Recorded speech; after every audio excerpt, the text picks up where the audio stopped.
31 जानेवारी 2026 पर्यंत निवडणुका घ्या, सुप्रीम कोर्टाचे राज्य सरकारला निर्देश।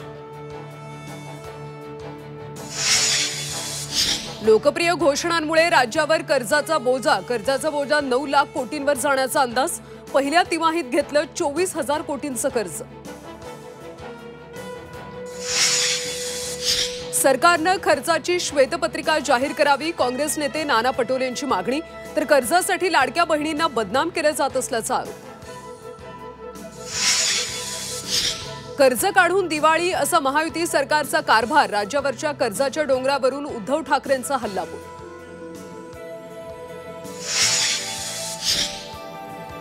आता गाठीभेटी होतच राहणार, राज ठाकरेंच्या भेटीवर उद्धव ठाकरेंचं वक्तव्य। दसरा मेळाव्याला राज येणार का यावर उत्तर देणं टाळलं, लवकरच योग्य वेळ येईल, उद्धव यांचं सूचक वक्तव्य। मराठवाड्यात 1.25 लाख लाडक्या बहिणी अपात्र, खोटी कागदपत्र सादर करत योजनेचा लाभ घेतला। अंगणवाडी सेविकांच्या सर्वेक्षणानंतर कारवाई। चिपळूणमध्ये मोलमजुरी करणाऱ्या महिलेचा लाडकी बहीण योजनेतून अर्ज बाद।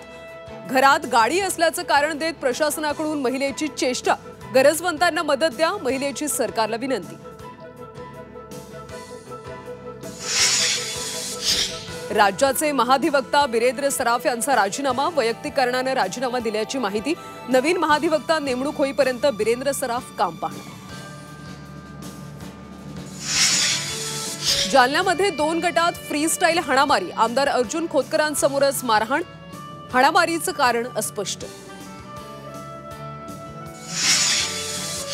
कोल्हापूरमध्ये शिक्षण विभागाकडून बॅक बेंचर संकल्पना संपुष्टात, शाळेमध्ये आता यू आकाराची बैठक व्यवस्था, नो बॅक बेंचर संकल्पना राबवणारा पहिला जिल्हा।